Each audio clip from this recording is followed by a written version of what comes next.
We will be diving into the questions in a moment, but I'd like to introduce our witnesses. We have, of course, Tim Davie, the Director-General of the BBC. Welcome to you, Mr Davie. And he's joined by Leigh Tavaziva, who is the Chief Operating Officer at the BBC. And they're also joined by Thomas Rathmell, who's the Across the UK Programme Director at the BBC, so the man who will know the detail, with no disrespect to the Director-General. Before we go into the main session, however, I did want to ask you, Mr Davie, if you could update us on the negotiations about the licence fee and whether you can tell us anything about that. Well, specifically, we have our licence fee to 27.28. So when you say the negotiations, obviously we have the 2 years flat and the 4 years CPI, which, by the way, in the context of the broader market, is something that we welcome because it allows us some certainty despite all the very significant challenges we're about to talk about in terms of making the budget meet in the context of the amount of change we have to deliver to respond to the market. Beyond that, obviously we know the government are undertaking a funding review at which we will be highly proactive, and we're talking to DCMS, serving in data, talking to them about how that process works. Separately, we're already beginning work in terms of what options do we have beyond 27.28, what are the right ways of delivering a universal fee, what are the consequences of different processes of running that. So that's the work we're going into now. I think we have to pace it appropriately. We've got some certainty for a number of years, but don't read that as complacency. There is not a media organisation in the world, certainly a traditional so-called broadcast organisation, that doesn't need to fundamentally look at its model and make sure we're in the right place. Okay, so when will we see anything about your own work on what might replace a licence fee, or any modelling on that? I think we'll undertake that this year, and I think I don't want to commit to an exact month, but the government has said they're going to do work through to autumn, and we'll begin that work as well. Okay, and how public will that be? Will it be a discussion with the department first, or will there be something? No, what we would like to do, obviously, and we're working through that, is very significant public engagement. At the end of the day, the BBC is here to serve one shareholder, and that's the public and the licence fee payer. So I think any decisions around how we evolve payment of the licence fee, how we deliver it's so precious that I think we need to take our time and liaise with the public. And absolutely, there's no scenario in which this is done behind closed doors. I see the BBC as a highly transparent public organisation that needs to be engaging the public in this conversation. Thank you. And you're normally, the licence fee, there is always a mid-term review period, so when will that fall for this period? We've just completed the mid-term. That is the mid-term review. So that is the mid-term review, and to be clear, that Sorry, doesn't... forgive me. Yeah. So this is for new readers. You've obviously got the financial settlement, which was 2 years flat, 4 years CPI. We can talk about the joys of quite high inflation in year two and the additional pressures that we've got as the BBC. Like many businesses, to be fair, and organisations beyond us, but this does put enormous challenges. Separate to that, you have the mid-term review that the government have completed, and we've worked with them. And frankly, the good news is people saw this was looking at governance. So remember, we've had, even in my time, governors, trusts, various ways of governing and overseeing the BBC. The good news is the mid-term review, I think, said the system is working well as a unitary board, with the way it's working. I find I've seen a number of systems, none are perfect, but I think this works well. But there were some specific changes around ensuring responsiveness of the complaints process and other tightening of process that we thought was sensible, and we welcome. So I think overall it has been a constructive process for the BBC, and we keep improving. And of course, you've got a new chairman who's went and bid for our sister committee, but I think has to appear again. Is that right? I'm not an expert on the appointment of my boss, but what I would, subject to all the various processes you have to go through, I expect him to be starting in March, and away we go. So that's you expect the first meeting that he will chair will be in March. Is that what that would be my expectation, but my powers are limited in this regard. Indeed, quite rightly too. Absolutely, appropriately limited. Yes, exactly. Yes. Okay, thank you very much indeed. Now, I just want to ask. I know Sarah Olney MP and Peter Grant MP both have got an issue they want to raise. I think Sarah Olney, you're going first. Sarah Olney MP, over to you. Thank you, Chair. Since the decision of the upper tribunal in the Athol House case, can you tell us what advice the BBC are now giving in relation to the IR35 rules to those people from whom they are commissioning? Thank you. If I may, can I hand to Leigh, because she's been in the guts of working through the outstanding cases. Yeah, thank you. So those high-profile cases and the one specifically you referenced there are largely related to the individual tax affairs of individuals prior to 2018, and those processes are still being worked through. When the legislation changed in 2017, the BBC took full responsibility for determining the employment tax status of everybody that we hire and engage. And we are confident in the IR35 rules that we have and the processes that we follow. We generally apply three tests around that. One is particularly control, the nature of control that the BBC has when we engage somebody, the personal service that the individual is providing, but also whether they do business on their own account. And particularly for the large volume of freelancers, contributors that we engage outside of PAYE, we would be considering those tests. We also continue to work with HMRC as part of a wider media industry as well on clarification and further guidance in relation to both on-air and off-air employment status engagement. And I think that just is work that we continue. And of course we learn from recent case law as well. Thank you. Thank you, Ms. Olney. Mr. Grant MP. Thank you. This committee, shortly before I joined it, published a report in 2019 that was extremely critical, to put it mildly, of the way the BBC had treated a lot of its contractors, freelancers and so on. What progress have you made to resolve the relationship between the BBC and some of its key staff? Because a lot of them had just lost confidence in the BBC. Are you talking about the, sorry, just so I fully understand the question, are you talking about the freelancers or within the BBC itself? And the staff? freelancers, the ones that have been caught. The freelancers. It's a very good question, by the way. And I think we are undertaking a lot of work. We have, I think, 23,000 at last count people on the books in terms of the BBC Public Service and the commercial arm, but you've got multiples of that working with the BBC in freelancers. And we're doing a lot of work to ensure that when it comes to the processes, training, treatment, whistleblowing, all the various processes that are essential to keep people safe, secure and properly informed and rewarded at work, we're appropriately getting the processes in shape. Leigh, you might want to add in terms of some of the work that's going on, because there's a lot of work going on. It's a very good question. Yeah, thank you. Yes, and I think as an organisation, we feel very strongly that the experience of contributors and freelancers who work with us are considered very, very carefully, and that goes from everything from the first engagement, the contracting with them, the determination of the employment status as well, which is an important part of that, the day-to-day management of all our freelancers and contributors as well, whether that's through the training process that they have to engage in order to be able to undertake the work for the BBC. So that end-to-end from first engagement all the way through to when the contract may end as well. So we have a full look at all of those processes, and actually, as Tim refers, we're just about to embark on a new review of what we call our extended workforce, which is really looking at how do we continue to improve the experience and engagement of all of those who work with the BBC. Are you still pursuing presenters for recovery of the tax that you unilaterally agreed to pay HMRC on their behalf without their consent and without their knowledge? So we do have a recoupment process that we do engage with where it's relevant, but we do provide, it is individual to every individual circumstance, and we do apply individual reflections on how we recoup, or we may use alternative ways of looking at that. So we may look at the length and term of the contract and the engagement, or other ways of receiving that recoupment. But yes, we are still continuing to do that, yes. You mentioned the process by which you assess whether somebody should be treated as on payroll or off payroll. Some of the presenters have told me that the assessment that the BBC does insists that they provide details of all the work they've done for anybody else in the last 2 years and everything they've already got diaried for the current year or for the future year. And they say that nobody else is asking for that.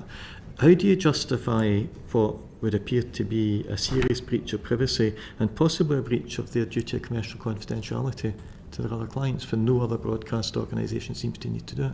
Well, we take it really seriously, the guidelines that we have from HMRC around IR35, and we're very careful with every individual person that we engage in ensuring that we apply those three tests that I talked to you about. I mean, we are engaging sort of 50,000 freelancers, contributors, etc. So it's a very large number of people, and that work is time consuming, but we do it. But more than 80% of the freelancers that we engage are on a self-employed basis. So it's important that we understand that employment tax status when they engage with us. Have you had legal advice that you have to ask that particularly invasive question as part of the assessment?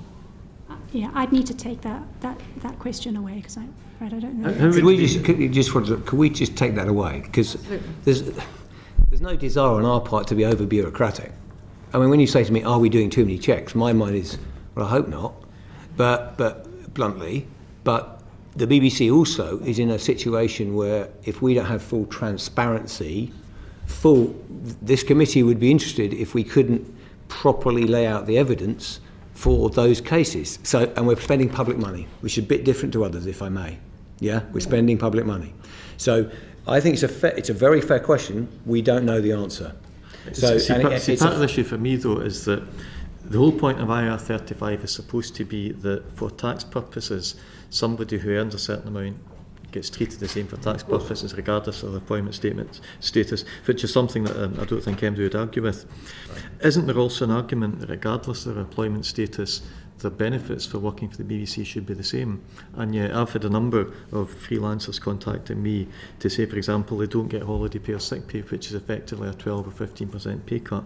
They're not covered by BBC's professional indemnity insurance, and their own insurance won't cover them because they think they should be covered, which, for a broadcaster who's not insured, that's a frightening prospect. Some of them who've tried to claim maternity pay have had a 2 to 3 year battle to be allowed to claim it.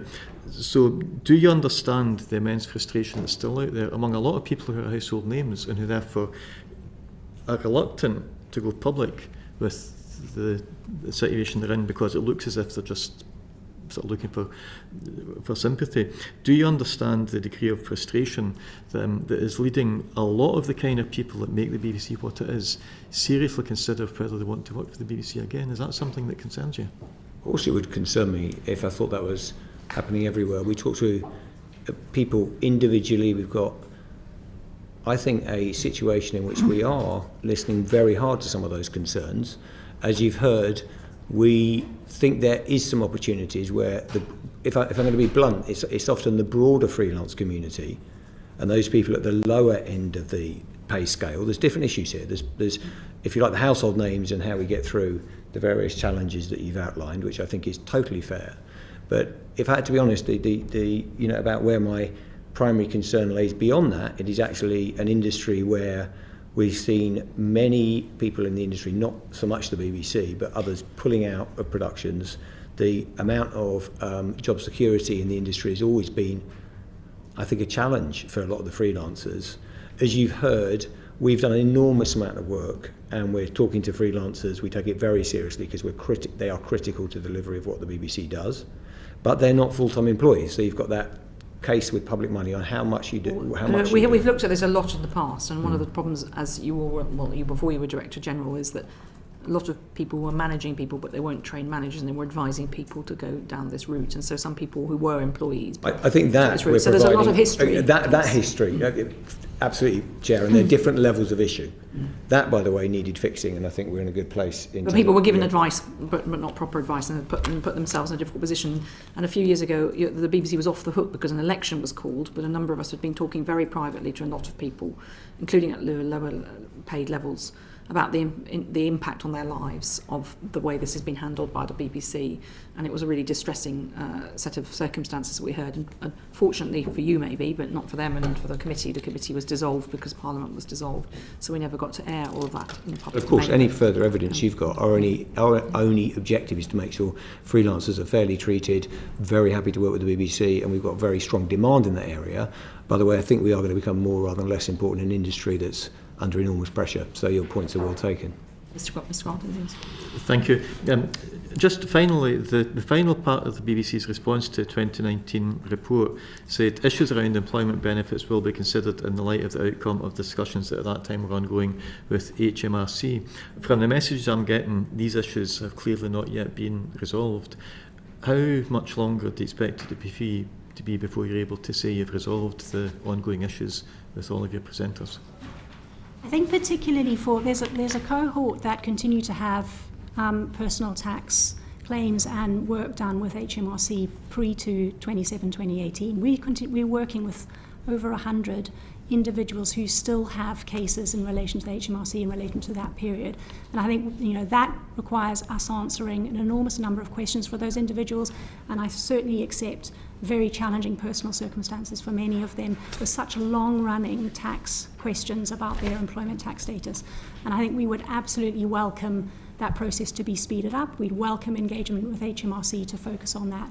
Since 2017-2018, when the BBC took responsibility for the employment status, we continue to work and strongly engage with everyone who works with us. But I think not knowing the examples, and of course, as Tim said, we're really happy to look at them, but there are two different cohorts, and those before the legislation changed, that process is for HMRC individually with those individuals, and we continue to support those individuals, but we do think the process could be speeded up in terms of the resolution of their tax status from that time. I think you sense there's a frustration. Actually, I sense a bit from both sides, but and we also talked to HMRC about this. Indeed.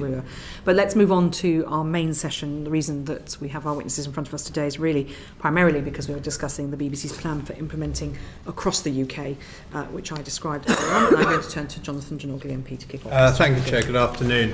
And for the benefit of those listening in, we're talking about the across the UK policy of the BBC, and the NAO report describes it as in March 2021, the BBC published the BBC Across the UK, setting out its ambitions to strengthen its delivery for the whole of the UK, particularly in areas where perception of the BBC's relevance are relatively low, and to ensure that every household gets value from the BBC. It plans to do this by cumulatively spending at least an extra £700 million outside London between March 21 and March 28. Mr. Davie, why did you announce such significant expenditure commitments of at least 700 million before finalising the Across the UK plan, budget and business case? Well, I think we had a pretty good plan at that point. And by the way, I welcome the NAO's report that said we're making good progress.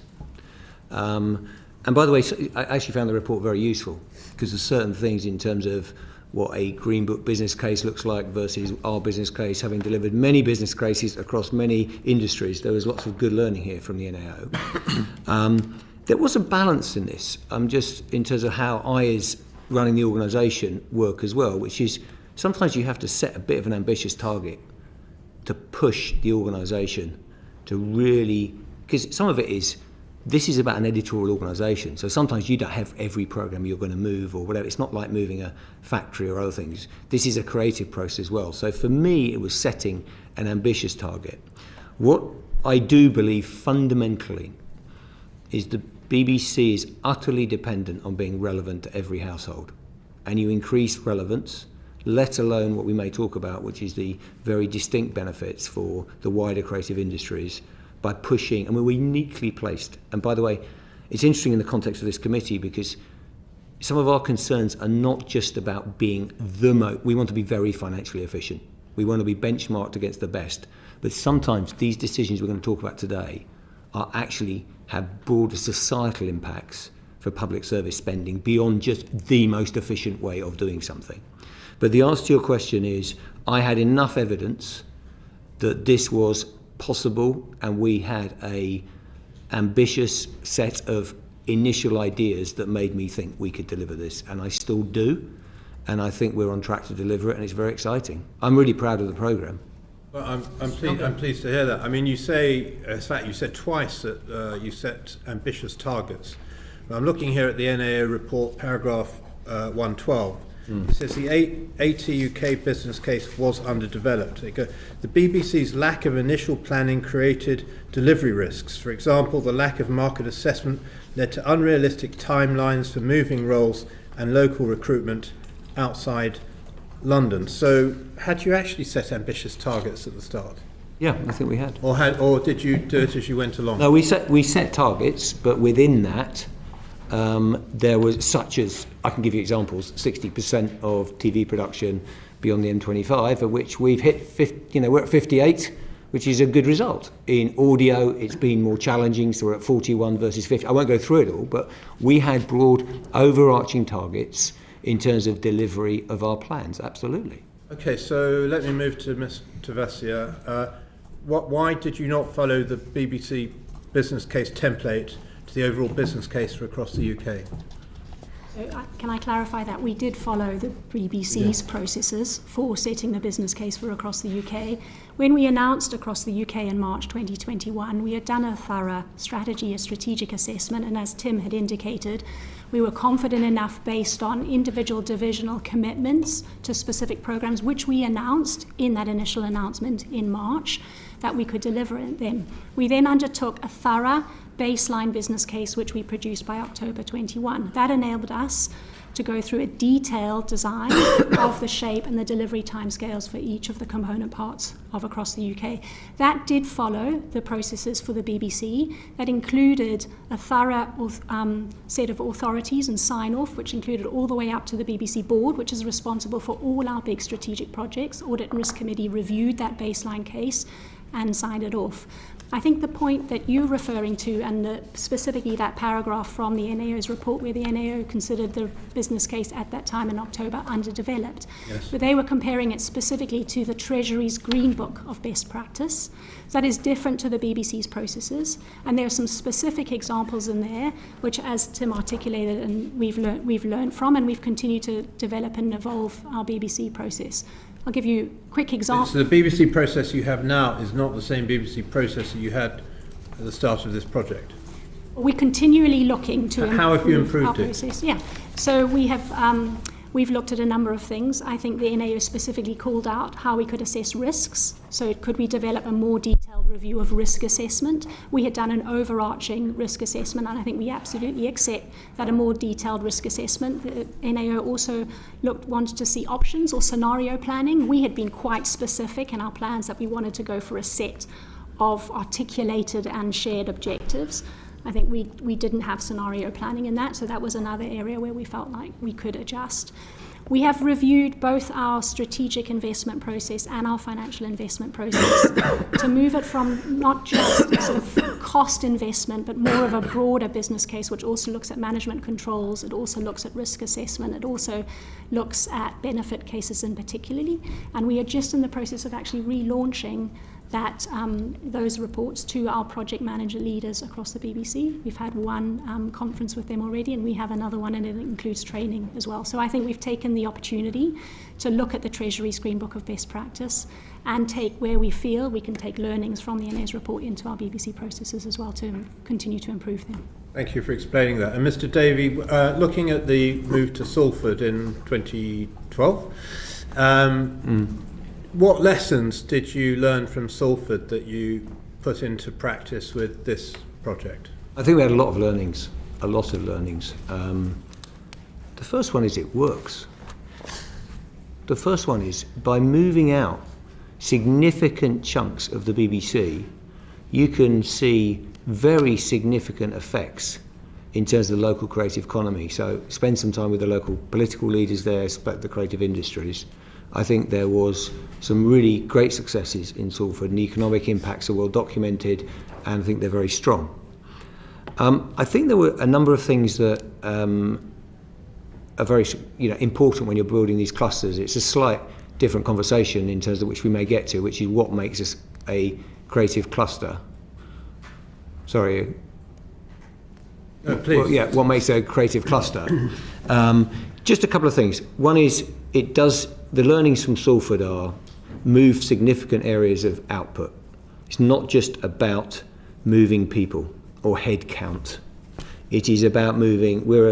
So when you move big chunks of sports output, breakfast television, etc., you then attract significant benefits to the broadcasting, but also to the local area.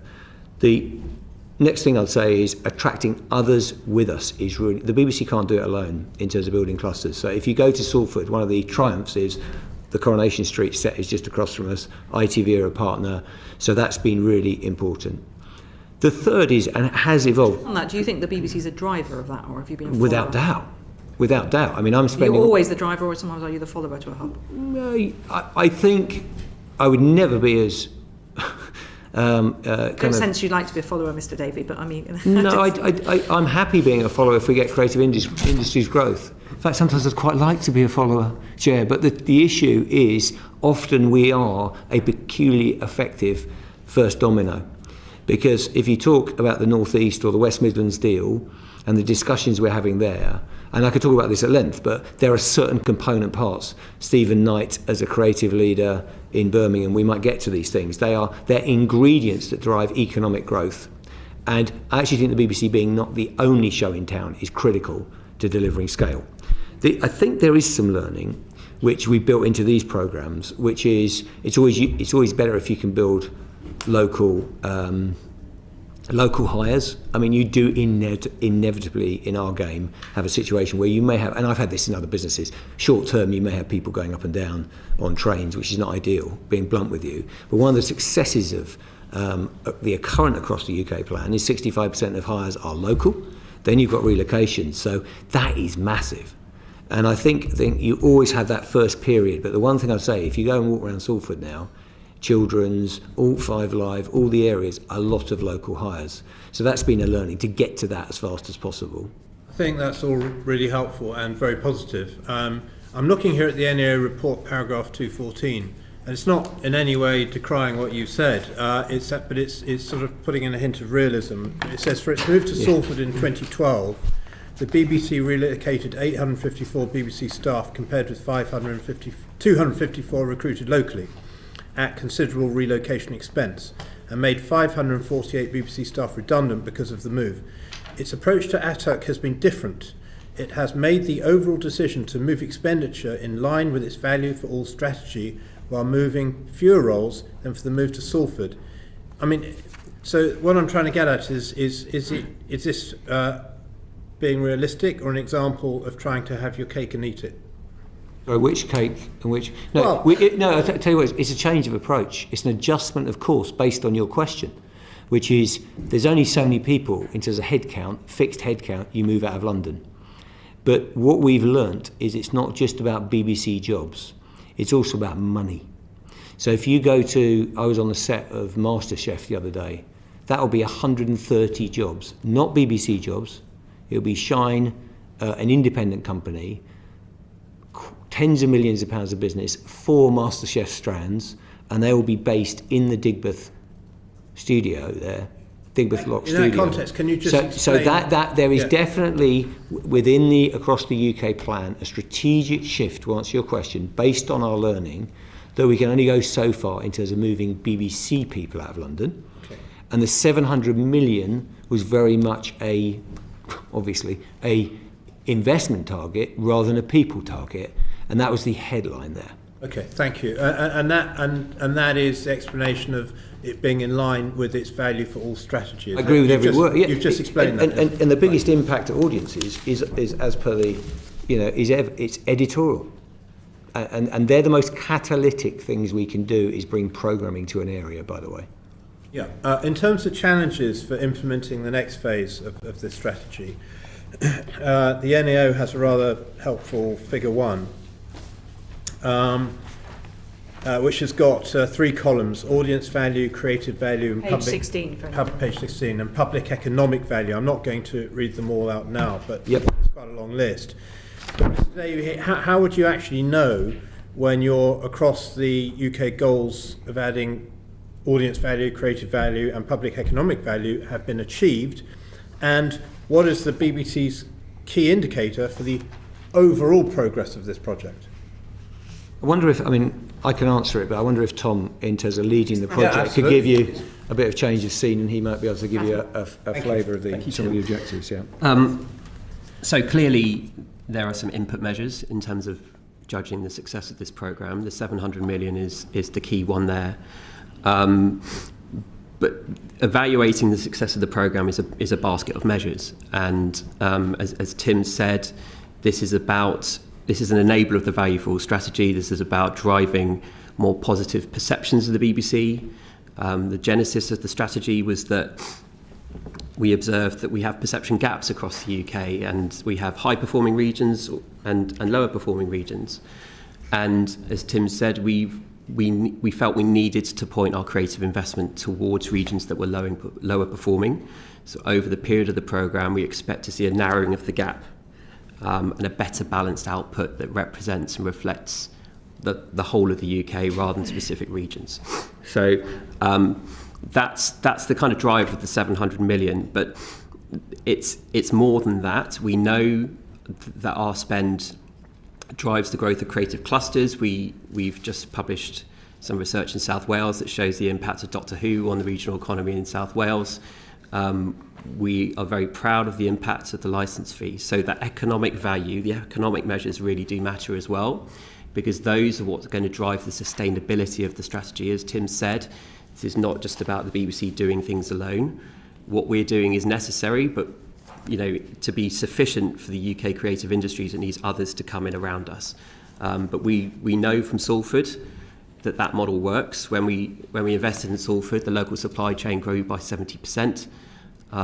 That's significant, and that's what now results in the Coronation Street set there, and now results in use of Dock 10 as the studios by other suppliers aside from the BBC. So it's a broad base of measures. We've deliberately structured it in kind of terms of audience value as the primary driver of this strategy, but the kind of creative and economic value is actually a real focus for us, because we believe as the BBC, as recipients of the licence fee, we can work harder than just serving audiences. We can prove the value of our investment in the creative economy, but also grow skills and talent as a result of that as well. I mean, you sound from that as though you're pretty confident at reaching these objectives within the time frame. Yeah, if I may, I think there's objectives you can be highly confident in. There's objectives that are more risky. Yeah, the objectives we can be confident in are the input objectives.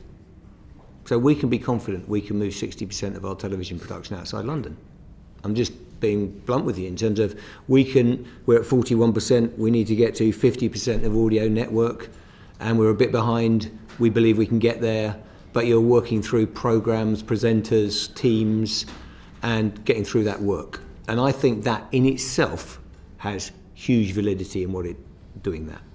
You then get to the output measures, which is we want to close the gap in terms of perception. It's not rocket science. We want to make sure that everyone feels the BBC is for them. And there is no doubt that locally anchored output, bluntly, the breakfast, I think BBC Breakfast is an outstanding show. It's infused with a sense of coming from Salford. It's not everything, but it's in it. Separately, drama, locally set drama, critical in terms of storytelling. And one of our roles at the BBC is to tell local stories. Those numbers we track like a hawk in terms of the output measures. How many people use the BBC, I can tell you. Last week or the week before last, when I got my last data, we're all over it, but we need to make sure those numbers are as equal as possible around the country. When it comes to creative value, there are clear measures in terms of, and I've spent a lot of time on this because I think 2 million jobs, the creative industries is growing faster than the rest of the economy. It's a massive opportunity. But the truth is, if you look at something like the BBC, which delivers about 5 billion of GVA, because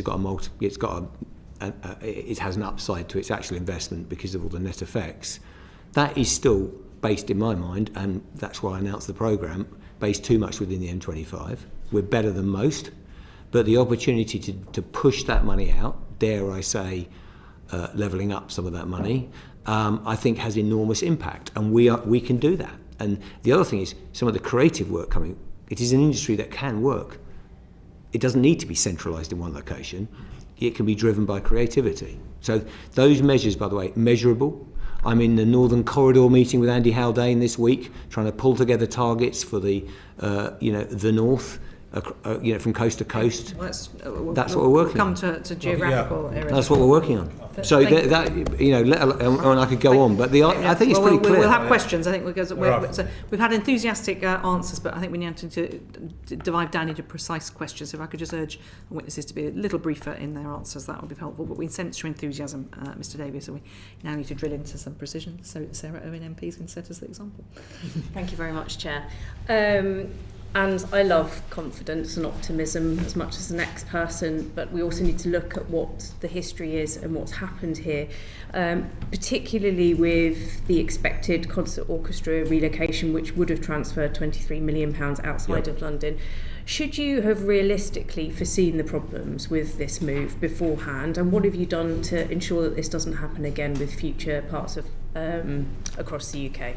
It's a fair challenge, because if you look at the list of output, it's one of the areas where, and if I don't think you're going to get if you forecast every change early on when you start the programme, you're going to hit one or two areas where you can't deliver.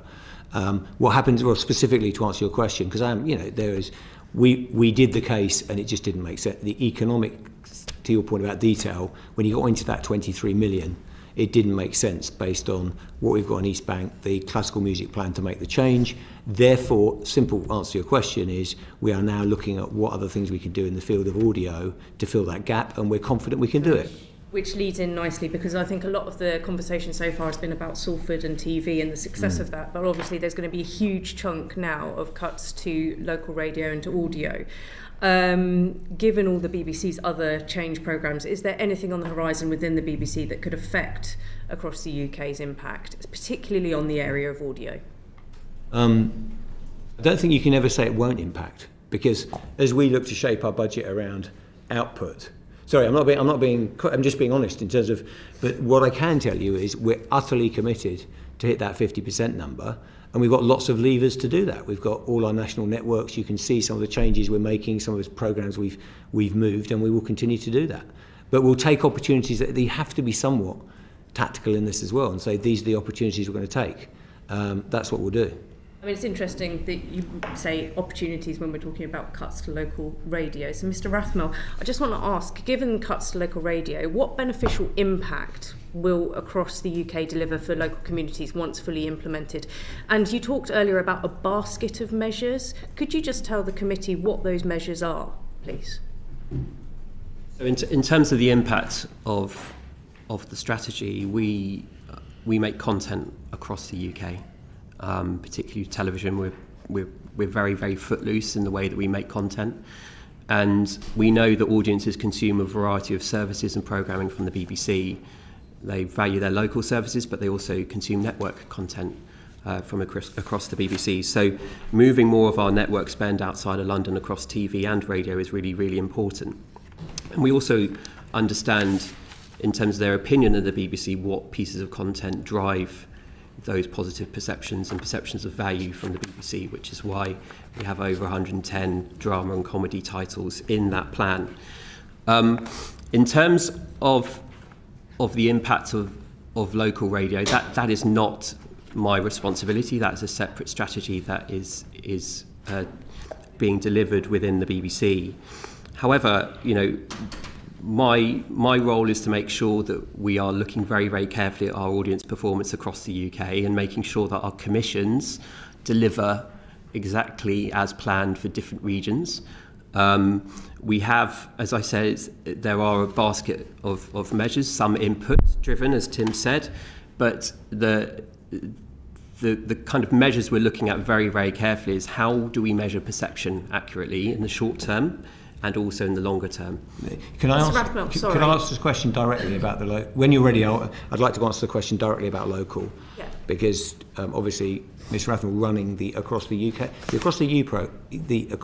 UK programme is about taking national pieces of our network pieces and pushing them across the UK. Yes, yeah, we're aware. Okay, sorry, but I'm being asked about local radio in that, linking it. Now, if you ask about relevance to someone in a postcode, there are two elements that we're dealing here. It's not that complicated. We're pushing more of the network output out, so it gets closer to you in Salford. You connect with more of it.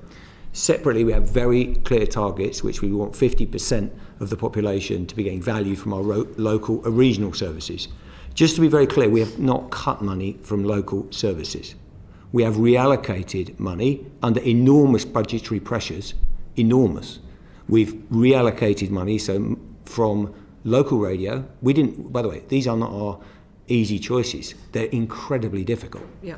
And this committee's been through this, but we have reallocated money from radio to online And I can get into much more Which we've detail. covered in previous Which I sessions. can get into much more detail, but we have not taken money out of local. We've reallocated it. Yes. So I've got two questions following up from that. The first question was, I really wanted to get an answer, Mr. Rathmell. Yep. Apart from perception, what are the tangible beneficial impacts to across the UK for people, particularly when it comes to local radio and comes to audio? And what are the beneficial impacts, apart from perceptions of the BBC, which is the only thing we've heard so far, and maybe one statistic around economic impact in Salford? What are going to be the beneficial impacts to across the UK for communities outside of London? On the input measures, there's a substantial expansion of our creative spend. And for what that means for radio is a significant expansion of programming that is based outside of London, produced and presented in different parts of the UK. What that means in practice thus far is that Radio 1 has moved programming to Salford. It now broadcasts 7 days a week from Salford with a variety of daytime shows, weekend shows. Likewise in Cardiff. Cardiff is now not just a base for radio in Wales, but a base for radio from Wales to the rest of the UK, broadcasting across 5 networks. In the autumn of last year, we announced we're going to create a new audio hub, production hub across Belfast and Glasgow. That'll be driving more factual content across Radio 3 and Radio 4. So those are just some examples, but in terms of the measures, the measure is the spend. We are really focusing on driving the input measures. And on perception, there are 4 measures that show and will demonstrate to us whether audiences are responding positively to that or not. Mr. Davie, one person's reallocation is another person's cut, especially when it comes to perhaps local... With respect, the budget's flat. Sorry, I haven't finished. Sorry, I'm sorry. Thanks. Particularly when it comes to BBC local radio listeners, 80% of your BBC local radio listeners are over 55. I just wondered what impact that has had in terms of moving quite a lot of the content online, albeit still local. Have you had any feedback from any of the audiences, particularly in that over 55 category? We've not been short of feedback, because if you share your afternoon shows rather than... We haven't closed any local radio stations, but it's been incredibly difficult for the teams. And last week I was in Sheffield and Gloucester, and the sharing of weekday programmes, some of the changes made the weekend, there's no doubt that some listeners are very sad to see their local presenters go. Now, that has not been easy. But if you look at local radio reach, and I say it with deep love, because there's nothing like the connection to linear radio, and I've got the numbers, I think, by constituency here, but it's about 15% of population going to local radio. So the idea and by the way, there is a reallocation, just to be clear, I don't think there's any confusion. The budget stays flat, but there have been cuts within the budget to one area to move it to another. It's not complicated in terms of us trying to work that out for us. Exactly, So, as Owen said. Yes. So can I just, sorry, because I'm being asked the question, I think that is what we're trying to do. And even among 65 to 74, their biggest consumption is news. And I'm ferociously protective of local democracy and our ability to report it. Between October and December in 23, we grew online. If you go to your main news app on the BBC, you can get your local news. That is up 22%. Now, I'm not saying it hasn't been at a major cost to the listeners of local radio, but that's the choices we have to make. Sorry. Thank you. So I have one other question on this, and then one. I really want to go back to the concert orchestra answer that you just gave, Mr. Davie.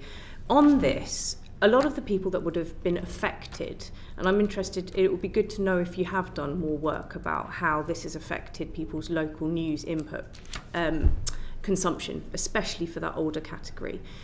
When we saw COVID, radio was particularly vital for keeping people connected and for public health. It was critical. And a large number of those people are vulnerable people with protected characteristics. My set of questions is around kind of challenges, future challenges for across the UK, and it doesn't exist outside the political bubble. So how are you ensuring the BBC's content, the spend, and across the UK progress is protected from all outside influences, such as the retrograde so-called woke, war on woke that we've even seen the Culture Secretary talk about? How is that fitting in with your BBC's... Thank you. Yeah, there's a lot in that question. It comes at different angles. I think with trying to be as brief as I can, We're fighting as much as we can for impartiality and fair and balanced coverage. We don't believe, if you go to our local radio stations, they are exemplary, I think, of navigating and make enormous noise, all the factors of the culture wars to deliver fair balance. And actually, they're some of the best in the BBC at delivering, I think, balanced out. I think you take it as read. A number of us do the round of local radio interviews. No, and very often they are better than some of their national counterparts. Right. They care deeply. So let's park the praise because I don't have an issue with that. I think on the if I'm blunt, I mean we've got to keep a watching brief, but I mean I think we've been round the block on this one in that we are keeping all local radio services, all of them. We're keeping all the breakfast shows. Local radio is utterly precious.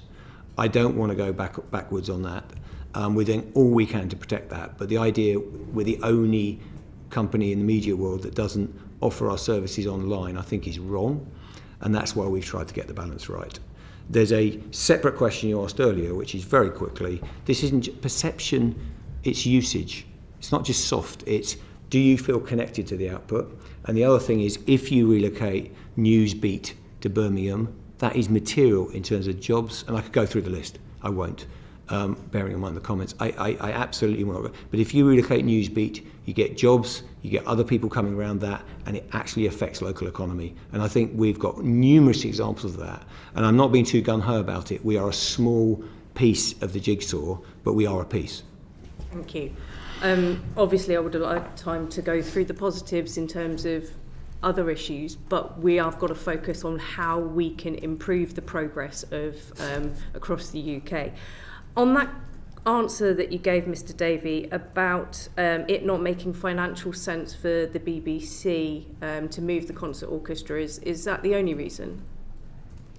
Yeah. Yeah, okay. As far as So I'm it aware, wasn't yeah. about whether members were concerned about other work opportunities in other parts of the UK? Not that I'm aware. No. I mean, the key regard. Look, But they're not full. Members of the orchestra are not full time in the orchestra. But I might be.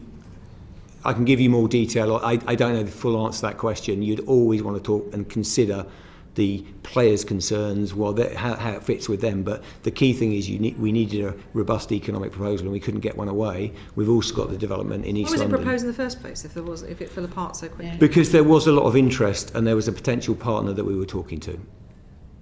Okay. And which point did you involve the musicians in the orchestra? I don't know specifically, but we were talking. I mean, If you could write to us with a timeline. I can give you a timeline. There's no problem at all. Ms. Owen. No problem at all. Thank you very I think much. it's a sensible outcome. Thank you very much, Ms. Owen. Over to Peter Grant, MP. Thank you, Chair. Good afternoon. Mr. Davie, the NEO report gives examples of specific pieces of work that were within the scope of ATUC and now are being done outside the scope of ATUC.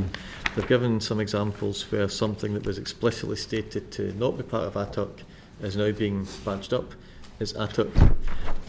How can We should say across the UK, I think. Sorry, I think across there's just the UK, people. I'm realising now that the more I hear it, the more it might be confusing for people. So, Mr. Thank Grant. you. How can you reliably monitor progress against targets when you keep changing the rules about what you're including and what you're not? Can you give me the specific, and then I may ask Tom just to respond to that. Well, some of the examples that are given here was the network of 100 digital community reporters that was originally described as part of Across the UK, and it's now part of the BBC local strategy. 2.4, one of the ones you've mentioned, the relocation to new premises in Digbeth and Birmingham, wasn't originally part of Across the UK, but in your 22-23 report, the benefits of that project are included as part of the claim benefits of Across the UK. So when the scope, not necessarily what's being done, but when the scope as to what counts as Across the UK and what doesn't keeps changing, how can we reliably measure the benefits of Across the UK compared to other work that was going to happen? Very fair question. Tom, do you want to? Mr. Rathbone. If I may. So the primary change in scope related to nations and local activity, that change took place between March and October 2021. So the October business case, which we've referred to already today, that set out the scope of the programme today, and that does not include the local and nations elements which have been delivered independently. Your point on Digbeth and the relocation from the BBC from the mailbox in Birmingham to the tea factory, That has always been a separate project to across the UK. It has separate governance, separate resourcing and separate budgets. The reference in the NEO's report is we referred to it in the annual report last year because of the adjacency of that building to other activity that we have as part of across the UK in East Birmingham in Digbeth. The building is a 2-minute walk from the new production facility at Digbeth Lock, where MasterChef will be filmed, that Tim has just referred to. So within the BBC, the governance is clear, the tracking is monitored independently. But we think in terms of communicating with the public what we are doing, for us it makes sense to explain those two things because they are connected, and the outcomes that they will create in East Birmingham will be connected.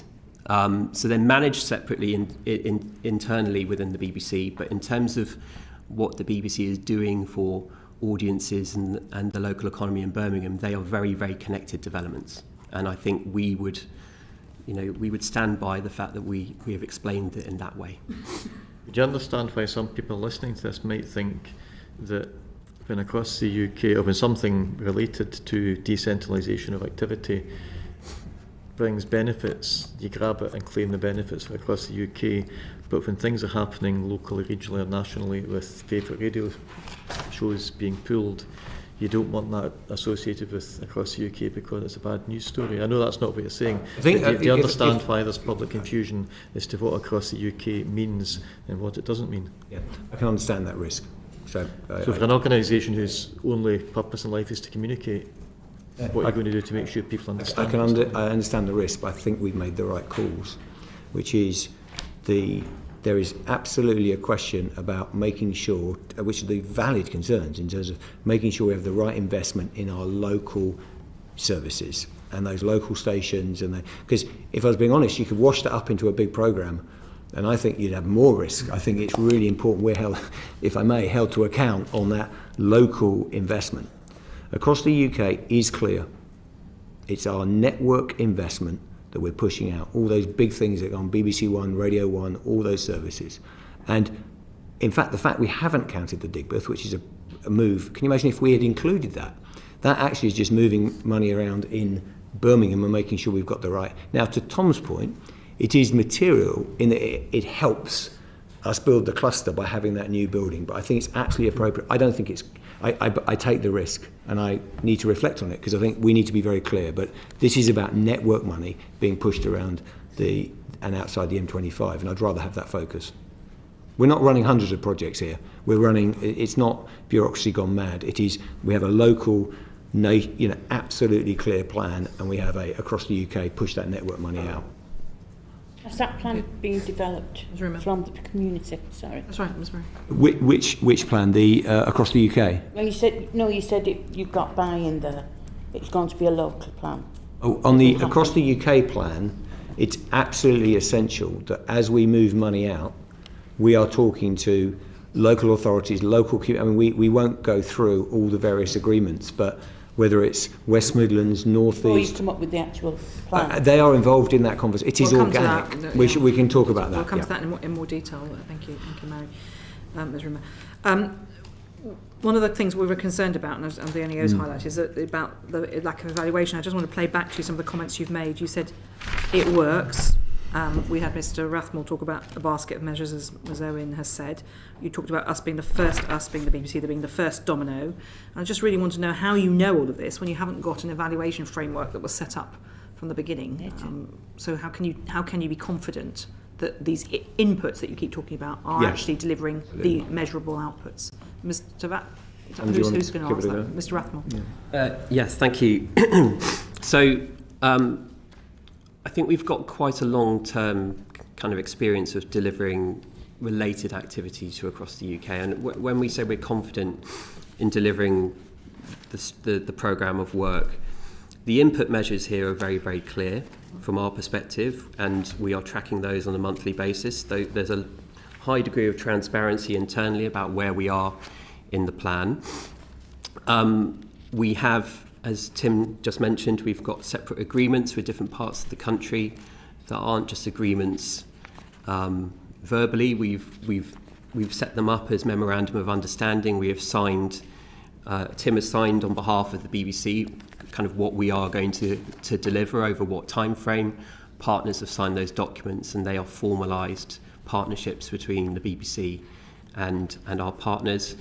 And in terms of our experience of building economic clusters and creating a broader economic benefit, we have quite long-term experience of measuring our impact and the impact of the licence fee, and we update that view quite regularly. So we commissioned KPMG in 2021 to run an assessment of the multiplier effect of the licence fee for every £1 spent.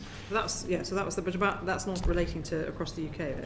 No, but it helps us understand that figures like the 850 million economic benefit are well within our capability given that multiplier. So within your capabilities, so how are you going to measure and what precisely are you going to deliver? I mean, So, figure 1 is a useful summary of what you think you're going to do, but we haven't had much evidence of precise delivery at this point. So the two aspects of the evaluation criteria that we have taken some time to develop are the audiences framework, the perception measures which I referred to earlier in the meeting. The second element is the economic framework, how we're going to measure GVA.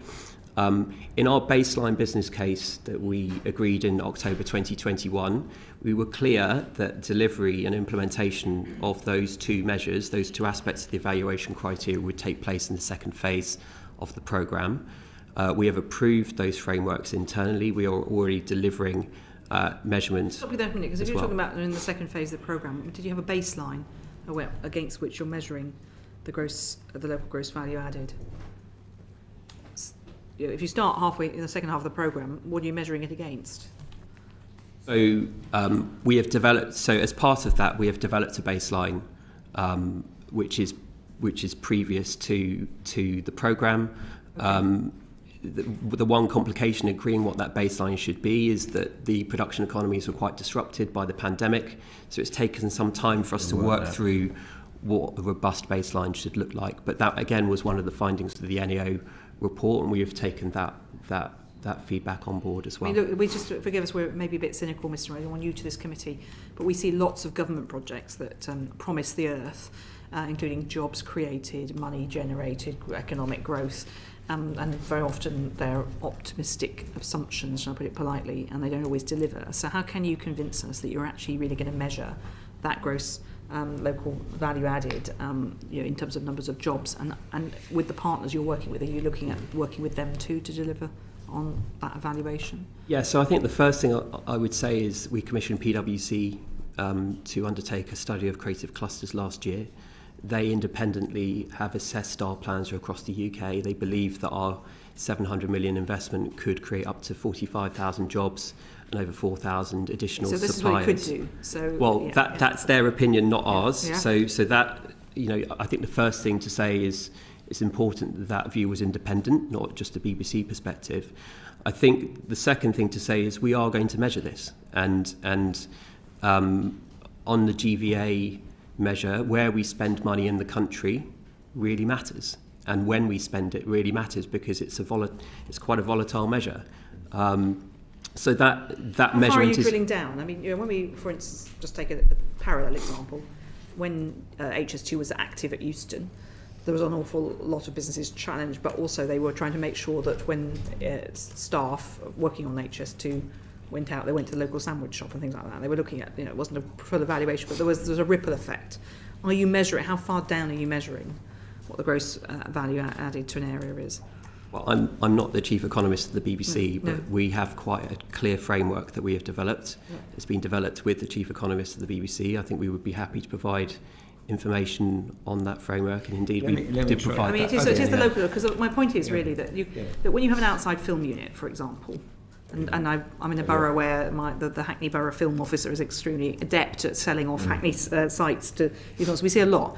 Those trucks and wagons aren't all local when they come in, and they can move around the country. So you can have something in the West Midlands or in Sheffield or wherever it may be, and actually someone's travelled a very long way with their equipment to deliver, and they're not actually local jobs.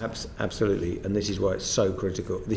That's a at the centre of our thoughts. So it's a very wise kind of observation for us, because we are really challenged by, I have a massive premium on continuing our output. So MasterChef is 46 weeks a year rather than just someone flying in and out. And you're absolutely right, a drama sitting in the middle of a county, if I can be honest, may get you somewhere in portrayal, but in terms of GVA and local impact, may be very short-lived.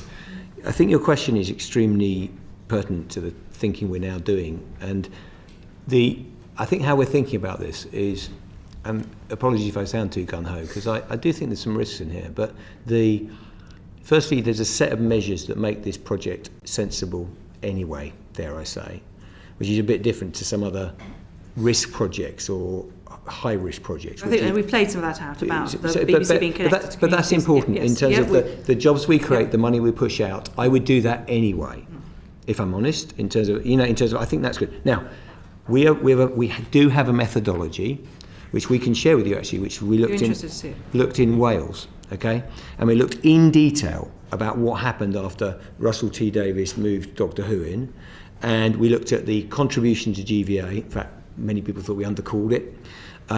We looked at what the multiplier in terms of economic, and we got the process agreed. I spoke to a launch next December, we went through it, and we shared that. To your question, which is well put, is I think we are able to get an overall headline of the 5 billion GVA, this is how much now is sitting out of the M25. Part of that will be what productions we put out there. But I do think in terms of a really robust look at this, we're going to have to take the key clusters, like the West Midlands, like the North East, and go into some detail and look at the effects at that level. So you will be doing that. I don't think it's postcode, but I do think in these regions we will need better data to look at phase 2 and phase 3 and the impacts. No, again, call us cynics, but when, for example, the Olympics was established and they talked about local employment could mean any old person arriving in London and renting a room, and that postcode meant they were local, whereas the local young people on the estates weren't always getting a look in. So there's ways of measuring which can be, well, frankly, fiddled. How are you going to make sure that you're getting really accurate data and information? Because it's so easy. We have so many glib comments here about growing the economy, growing the jobs, and very little actual data on it. So how are you going to make it different and prove that those jobs have been created, or work with your partners to make sure that? I think there's two levels. Again, it's a challenge that we need to wrestle with, and we probably haven't got all the answers. The first thing is... So you're making the promises, so we just want to know that you've got some answers about how you're going to measure it. Well, specifically, I'm making the promises around the inputs, and you can hold my feet to the fire on those, and I think they stack up for themselves. Yeah? So that's a good thing in a project. I think that's good. I think you then got the output measures in terms of GVA and others, and the first thing is I think there are hard measures within that. Jobs created, like we can show those examples, like these shows. And by the way, this has a big implication to freelance community. It's a very positive thing to say, and we can show that. How much value do you bring when you bring Peaky Blinders or whatever the shoot is, or Morning Live on the top of a Manchester Tower block? I think that is measurable. Yeah, I think you then get into the multiplier on the GVA, and I think your points are right. We just need to be at the conservative end of those small c forecasts and see how that goes. And the other thing is, we know that, as I said earlier, 65% of all the jobs that we're creating are local. So we can show that. I think we can get to robust measures, and we're already there on some of these things that we're delivering. I hope the thing turns into reality, because we want to pursue this, because it is really important. Of course. We all represent different parts of the UK, so we have that interest for our constituents. I just want to touch on, before I move on, onto the governance issues.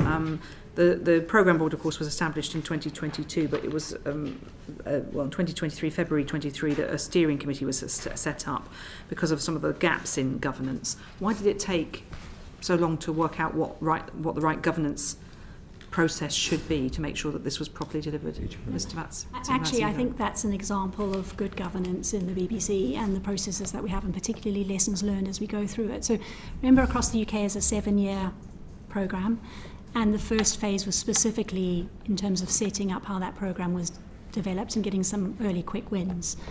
And within that, at the end of the first phase, We did a lessons learned exercise. We asked our internal audit and assurance teams to assess our process. When we started the process, we felt very, very strongly that delivery needed to be in the line or in the divisions, so it absolutely needed to be handled. And that's a principle that we generally operate across all our big programs. But we are now operating programs that stretch across the BBC rather than are limited to just news or just local radio. And these have dependencies or interdependencies, they have risks and they issues that needs to be managed much more holistically.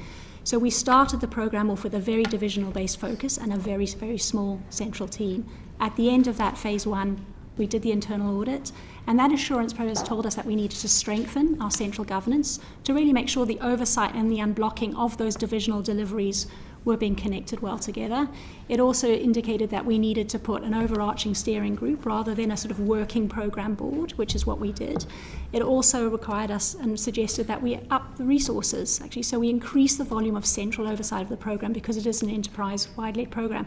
So this is quite a different way of working at the BBC than has been done previously, where you had very siloed-based projects generally in the organisation. Our strategic projects today are pan-BBC and they stretch across the whole organisation to work together. So I think that example that you give and the strengthening of the governance at the end of phase 1 was absolutely an example of our lessons learned exercise, which we will do through each phase. And what skills did you bring to the steering group that weren't on there before, and were any of them from the board, or were they So executives? we had divisional accountability and ownership, but we didn't have program skills in the centre that were looking across the whole program. So what every division did initially was they set up their own project team to manage their bit.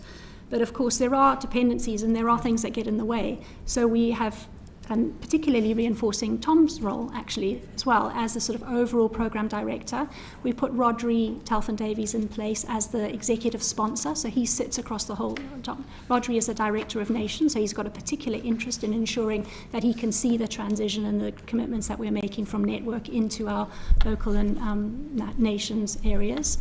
And then we also brought in more project management, just general capability to ensure portfolio management, risk assessment, etc. So those are the kind of things that we had. And just going back to the evaluation, I mean, we talked quite a lot on the gross value added, and you've talked a lot, particularly with Ms Owen, about the building, improving perceptions of the BBC.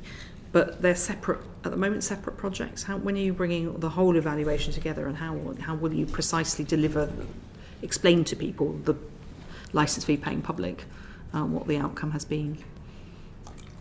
I mean, of across the UK specifically? Yeah, across the UK specifically. So actually one of the items of feedback in the report was this question about how are we communicating and telling the story. We have communication moments in the BBC, more formal ones as well, including an annual plan that we announce at the end of every March, and our annual report and accounts. And actually the annual report and accounts for 22-23 in public purpose number 4, which is generally where Across the UK sits, went into quite a lot of detail about how we communicate the progress of Across the UK. That was where I understand and appreciate some of the confusion lies, because we talk about the overall benefit of Purpose 4 to the BBC, whereas we are managing quite tight and specific programmes in terms of programme governance. I think it is important that our programme governance is really clear and that we can demonstrate change in control or change in benefits or change in scope in all our programmes. But I think when we communicate more broadly, we would use tools like the annual report and accounts, like the annual plan, to set out publicly our overall ambitions and how we're meeting the wider public purposes. That's the ambitions. And back to you, Mr. Rathmell, on the evaluation. So you've got evaluation of the perceptions, you've got evaluation of the GVA. They'll at some point come together, presumably, or why aren't they together now? Why have you got separate evaluation strands? Well, they're separate evaluation frameworks, but effectively they sit under me as programme director. Okay, they already agreed and being delivered. Those inputs are being gathered, and as Leigh said, we will find the appropriate moments to share our performance. So I think we're pretty confident that we have all the ingredients in place to measure and communicate effectively. I think the other thing... What if you had a choice? What if you find that actually when you're looking at it, that one is delivering more than the other? Do you have is there a hierarchy of all the aims in Figure 1? Well, yeah, there's one overarching hierarchy, which is value for all, And at the end of the day, we keep under perception. What does that mean, value for all? It means relevance and usage by our licensee payer. That has to be, if you're going to try and support, as I am, a licence fee, and we're going to fight for this institution, it's, as you know, you've heard me before on this topic, it's about usage. So we keep talking about perception. Perception is critical, but let me tell you one thing: if you broadcast from Birmingham, you get a bigger audience. Yeah, well, I can tell you, Radio 1 listening for the one big weekend will be quite significant in Luton. Yeah, but that will be that is a bit of an in-out job. It's a wonder. It has a lasting effect. But just to be really clear, the top of the priority to answer your question is usage and relevant to audiences. Okay. Now, the great news about this is the network effect and the GVA comes from that, but that is the hierarchy. Mr. Rathmore. So just to build on that, so the programme is set up in 3 phases. The first phase, which was evaluated by the NAO, was about enabling, setting up the programme, delivering the early news editorial moves. The second phase that we're in at the moment, which will run to the end of the next financial year, will see the majority of all editorial moves take place. There's a third phase thereafter that goes to the end of the charter.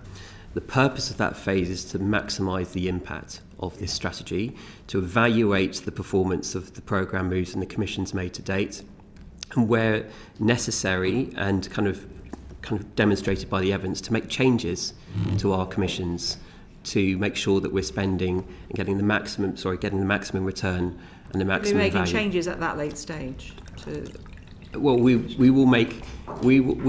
make commissioning changes on an ongoing basis, and there'll be probably some programmes that we might discuss today that, you know, our creative decisions are ongoing. I think what this programme of work is helping the BBC to do is to make better commissioning decisions, to use data and performance analysis from across the UK to really sharpen our commissioning at a network level, and to make sure, as Tim said, that we're really focusing on providing the maximum value to our audiences.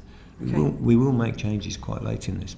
The reason is it's a bit different to a building project, in that if a brilliant script comes up from the northeast and suddenly an indie wants to relocate there, this is a story that's actually, we want to be able to have a degree of responsiveness to follow the editorial and creative leaders in the work. Because we know from our analysis of the Welsh case or the economic case, 2 things happen. One is we get my hierarchy of needs. You get the usage and you get great product, content, programmes, but you also are able to have that maximum effect. So that is why a little bit of this has to be adapting to where creative process is happening. I'm a bit puzzled. I mean, I can see what, of course, the editorial, a great script, all of that. But if you're running through a big, inexpensive relocation programme, which you are, and you're talking starting at phase 3, 2025 or thereabouts, and you might make some changes. Are you actually talking about maybe changes of locate? I mean, what kind of changes would you? Are you talking about editorial changes? But what would be the impact of that? Would that mean physically shutting down a production in one area and opening it up in another? I mean, because that would be very late in the day to start changing this, wouldn't it? When it comes to our TV commissions in particular, I said locationally they're very, very flexible. In terms of their contribution to the 700 million spent outside of London, you know, there is some flexibility there in the plan to make changes to the shape of the commissions. But if you're a local partner, we'll get on to the local stuff shortly, and you've made a deal that you're going to have something and you think a programme's going to be made in your area, and then editorially you move it somewhere else, that's a big shift. Sorry, Tom. Or maybe I'm misunderstanding, Mr. Rathmore. Well, so there are particular regions that are priority regions for the BBC. Creatively, we have made commitments to provide production investment to those regions. What that money gets spent on might change over time according to how that content performs. But we've been very, very clear with specific regions that the money stays within the region. Within the region, okay. You know, that's really important. So we achieve the programme ambition to make that investment and to work with partners and be clear on our commitment.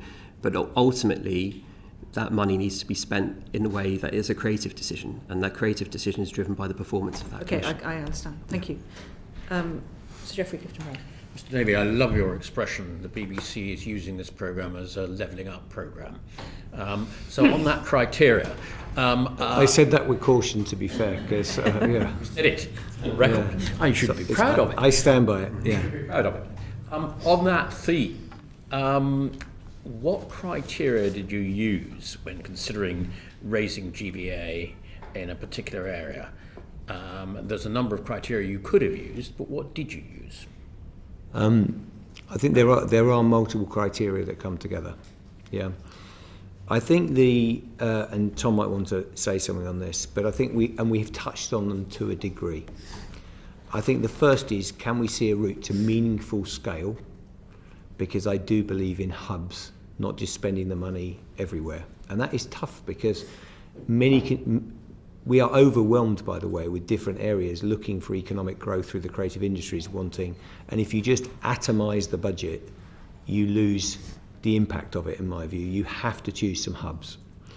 We also looked for a vision from local bodies, politicians, who said, okay, we want to support this and we're interested in growing it, and we have a strategy around a plan. So that counts as well.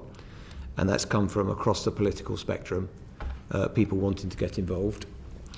The next thing is we look at what the level of local skills and our own expertise, have we got something to build from there? So in the southwest, in Bristol, we have things to build, in Cardiff we have things to build on, we have expertise that we can build on in Salford, etc., etc. And Birmingham had already the Archers, but it also had quite a lot of experience in terms of youth broadcasting, younger people coming into the building.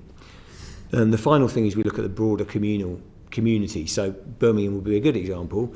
Newsbeat, some of our other radio stations where you've got a young, diverse community you can attract into the BBC. So they're the kind of factors we look at. I keep mentioning it, and it's definitely, to the chair's comment, in these regions we are underpinning with strategic agreements around investment. But one of the common factors is also brilliant creative leaders. So Stephen Knight, who wrote Peaky Blinders, is a force, and he wants to build a huge studio on the outskirts of Birmingham by the HS, pretty close to HS2. That has got a real chance of creating something of enormous scale. Therefore, that affects our decision making. On what basis are you still confidently forecasting you will achieve your target of £700 million extra spend outside London by 2028? And will you include the extra 900 million television expenditure you've identified to move outside London? We are, I've already think we've covered a little bit, which is we remain confident that we can deliver the number. It's in our gift, and we've got enough of a runway timing to do this. So we are confident. On the 900 million, do you want to, what's that question? Sorry, in terms 700 million. Yeah, the 700 million, sorry. You and 90 television expenditure. All our spend is annualised, so we have annual targets. So we have now delivered nearly 3 years of the programme, from 21 through to 23, and of course we're nearly at the end of this financial year.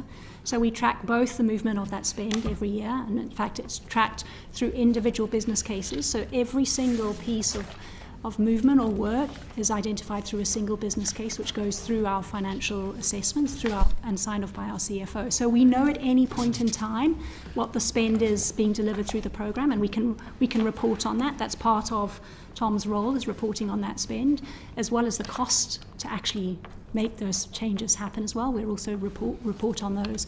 Both, whilst, as the NAO report said, we were 3 months behind when we did the initial assessment from March 23, we caught up in June. We've continued actually to accelerate, and we remain on track. So far, in line with our baseline budget, our spend is on track, and we will be reporting that through the end of this financial year. And keep track on that. And our underlying costs too remain in line with spend as well on an overall basis for the programme. So those input measures, all of them, are specifically tracked, and every individual business case that's looking at a specific programme and how it's moving is also considered as well and tracked. So back to Ms Owen's question about BBC Local Radio. I'm sure Radio Gloucestershire will be delighted that they're going to continue, but they may not be so delighted that some of their budget is going to be taken away. So why is it that, looking at figure 8 on page 33, it seems more difficult to shift audio rather than television into the regions? Okay. So very clearly, I just want to, and I am sensitive to being clear about our communication. So across the UK is different to local and regional services. They're we try and keep it as simple as we can, but they are literally different budgets. At the top level, Leigh, myself and the BBC board and the executive, we can move money, of course, around with that. So it's all one pot of money, but within the projects, they are different things. Okay? So when we talk about the challenge to audio, that is the speed by which we put out, beyond the M25, network radio programme, like a wine doing early Radio 2 from Cardiff. And we're working through that, or we could go through all the various long list, which I won't do, of all the various network output, so national services. When it comes to our local services, I won't go through the same speech again. Yeah. We've kept the budget flat. It's been very painful.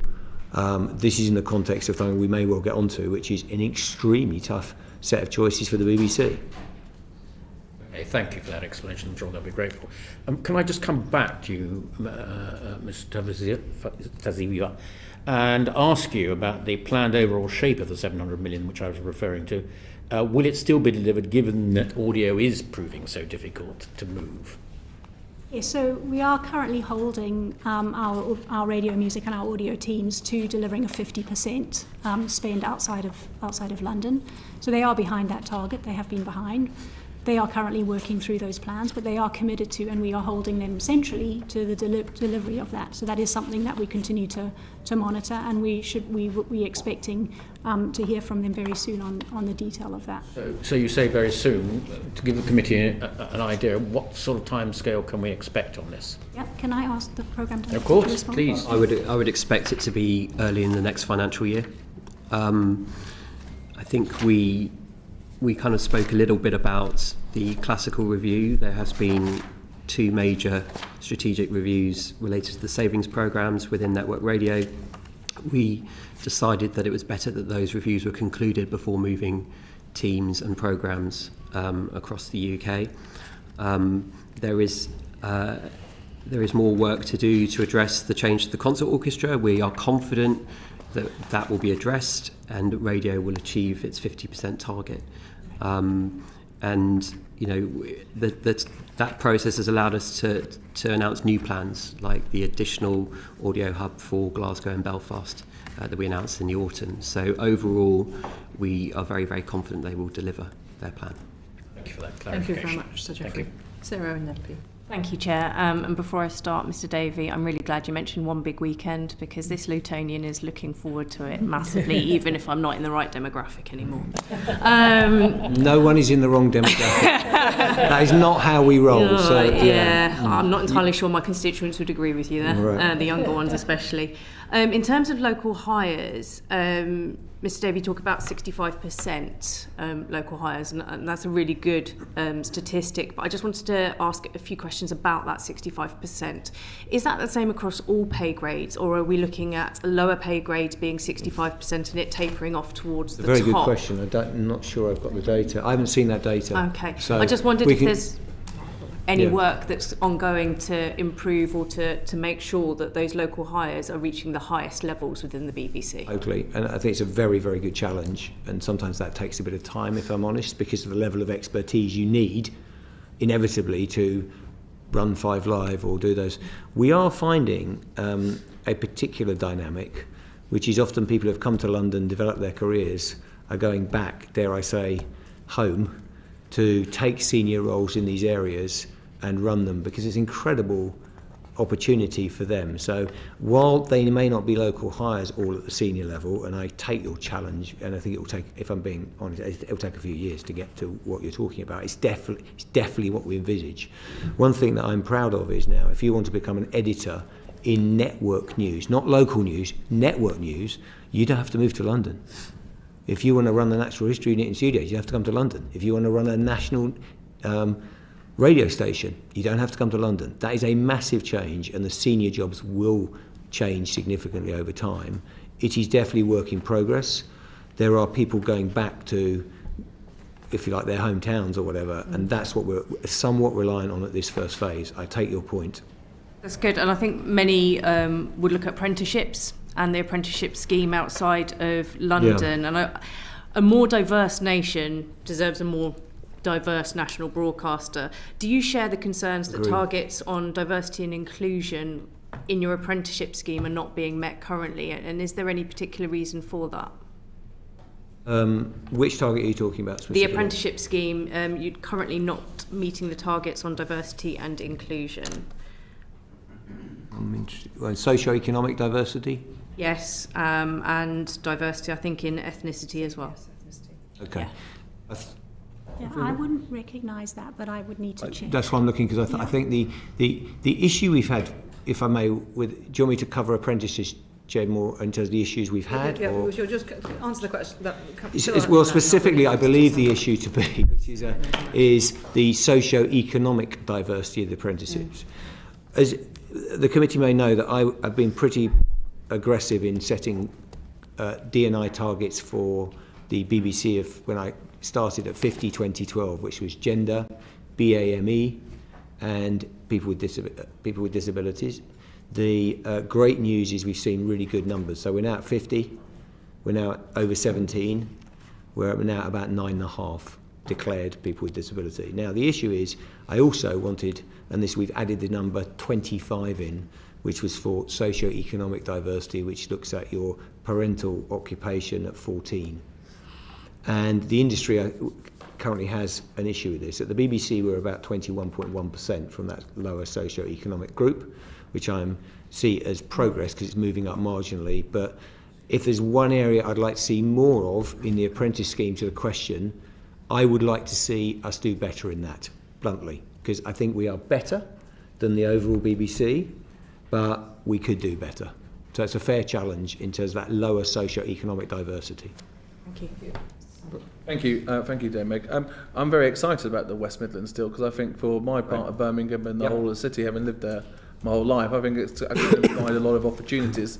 But part of those opportunities, of course, are the apprentices, which are coming through. And on the West Midlands Apprenticeship Hub, they haven't really been meeting the figures which we probably would have liked. I think of the 50 which were targeted for May last year, there was only 27. So as part of your review work, what have you found are the biggest barriers, and what are you doing about it at the moment? It's fascinating. I'm going to hand to Tom, because the guts, it's in the detail and it's really interesting. I am passionate about the apprenticeship scheme. I'd rather do slightly less but do them perfectly. But we thought that because the creative industry struggles with bringing certainty to apprentices, we would, in the West Midlands, pilot something called the Apprenticeship Training Agency, to your point. And we have had quite a lot of learning. And I think we're going to have to reskin it a little bit in terms of how we do it. Tom. Yeah, thank you, Tim, and thank you for your question. We undertook, working with the Department of Education, we undertook to trial a new apprentice model in the West Midlands. It was originally called the Flexi Job Apprenticeship Agency, which compared to ATUC was even too much for us to use regularly. So we branded it as the Apprentice Hub internally. I think the kind of key aspect of the model, though, was it was a demand-led model. So effectively under the model, the BBC undertook to cover all the recruitment and management costs of the scheme and provide 1 day of paid employment in every week. But we relied on partner companies coming on board to provide the remaining 4 days a week in terms of salary costs. Unfortunately, we explored kind of many partner companies in the West Midlands. We worked with Create Central, who also were running their own boot camps and skills development programs, and we also worked with representatives of the Mayor as well. I think the biggest challenge and the biggest learning we faced is actually the prevailing economic conditions were really quite challenging for the small creative businesses that we wanted to work with. They were facing rising costs, pressure on their own headcount, and to be able to take on early careers apprentices and cover that additional cost was probably too much and greater than we were kind of forecast and anticipated when we were putting the original plans together. I think what we're looking to do is we're evaluating that scheme at the moment. We're evaluating kind of how we improve our apprenticeship offer and, as Tim said, the experience of our apprenticeship offer within the BBC. and we are exploring whether we can continue to kind of work with partner small creative businesses on an ongoing basis, but we will have to review that and come to something that is workable for the BBC in the longer term. Okay, you mentioned about early career opportunities, but I mean, my part of the world, I mean, Birmingham is mostly a post-industrial area. In my patch in particular, we used to have lots of industrial jobs, and people who have left those industries are now looking for new opportunities. What work are you doing on older people and trying to get into the workplace, and how those apprenticeships can help too? So I think there's quite a lot of work going on in the region. We're part of that, and I think that as we've explained previously with the developments in Digbeth, there's a growing cluster of activity, creative activity, but also construction activity as well. Part of that work includes kind of retraining opportunities with our partner companies, but I would have to kind of go away and put together kind of further details of exactly how those schemes are targeted to older age groups. But we're aware of that challenge, and I think one of the kind of most pleasing aspects of my job has been working in the West Midlands and working with partners that are committed to offering opportunities to all as a result of both the tea factory work and also the developments of the likes of Digbeth Lock. I know Stephen Knight in particular doesn't want it to be a creative hub for writers and producers, or just writers and producers. What's key to growing sustainable clusters in the production sector are set builders, electricians, etc. And I've been meeting with a partner just announced this month that they're relocating to Digbeth. They're a set builder that is part of our cluster in South Wales. They've been looking to expand into the West Midlands, and they confirmed that this month. So what we're trying to do is build a coalition of businesses and investors that will make sure that all the ingredients are there for the studios to grow and for the region's business to grow as well. Cool, thank you. And I'll come back to it slightly later as well, but locality is very important, and the only BBC footprint in my constituency is Doctors, which is being cancelled. And for local people, that is the thing which they can point to as something which operates on a local basis. People want to get involved, they'll look at that as a site of which is going to look at for future career prospects. How is that, cancelling things like Doctors, going to impact upon the opportunities for people and not just sucking everything into the city centre? Do you want me to answer that? Okay, so it goes back to, I think, the comment I made earlier about the kind of creative choices that the BBC has to make and kind of really thinking about the value that we offer to audiences. That decision was a creative decision taken by my colleagues in television. I think the most important thing just to say is that's a creative decision. The overall investment from that production will stay within the West Midlands. Since starting this strategy, since signing the MOU with the West Midlands Combined Authority and Create Central, we have grown the drama pipeline in the West Midlands. We committed before the announcement to relocate Silent Witness, which is a major returning drama, almost continuously shot throughout the year, to the West Midlands. That will remain on the table, but all the production investment from Doctors will be reinvested in new activity.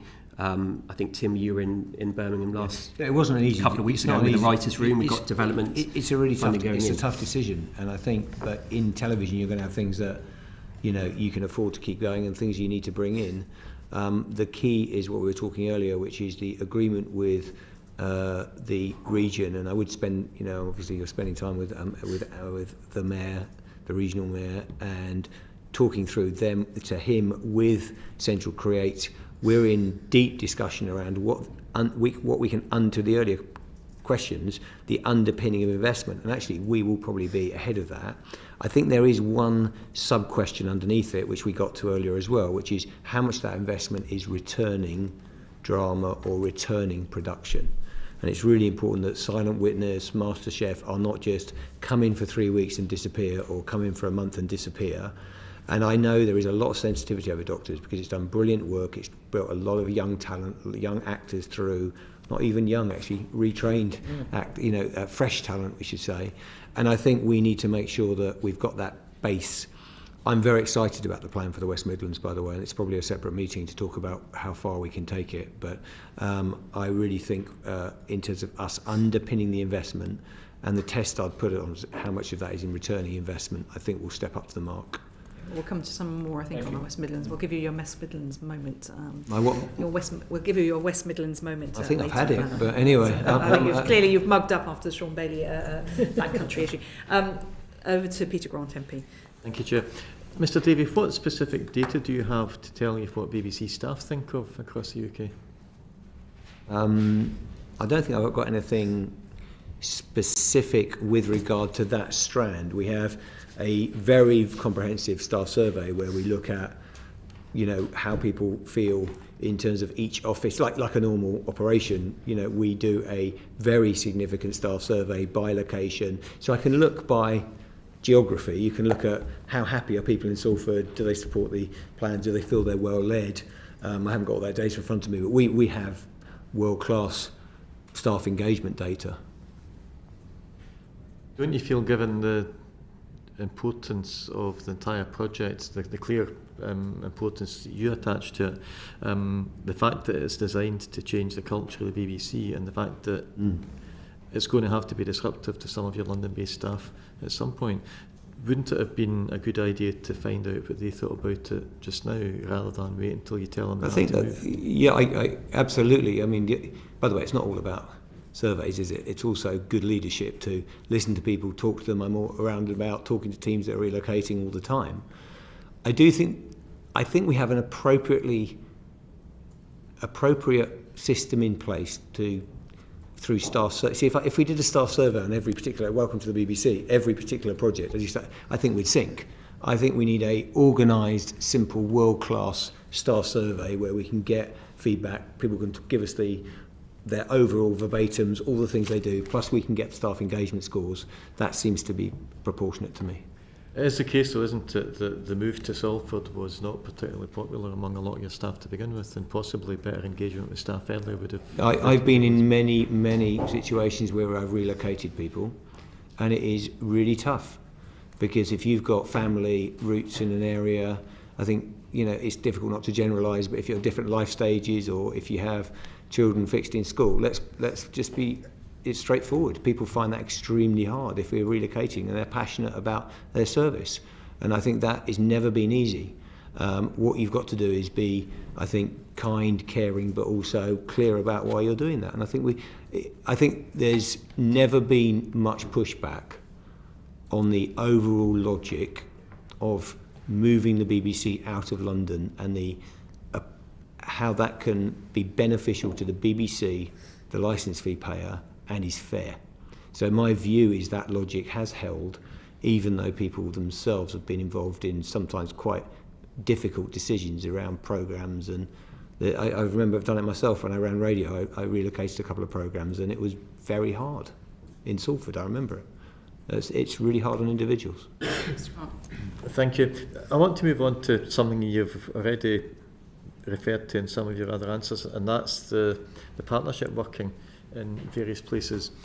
Given that, regardless of how local government funding is allocated in the different UK nations, there's not a council in the UK that's not strapped for cash just now. Yeah.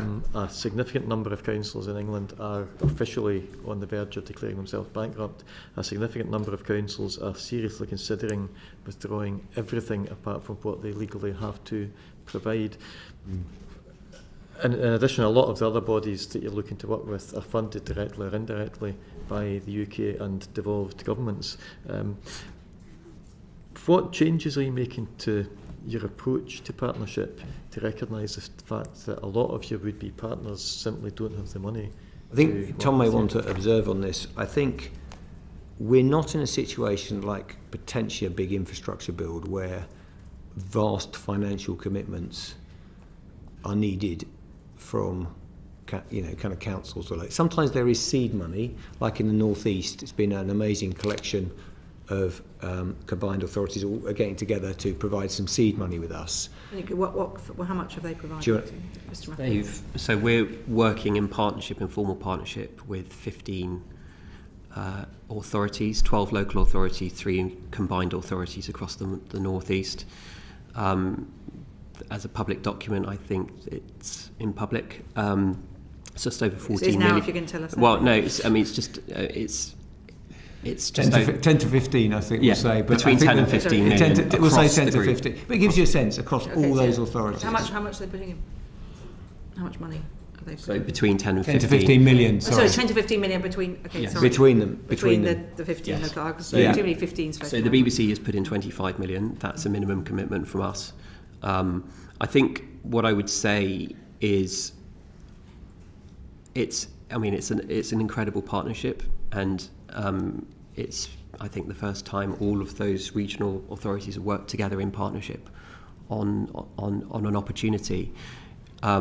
We don't take lightly the state of the public finances.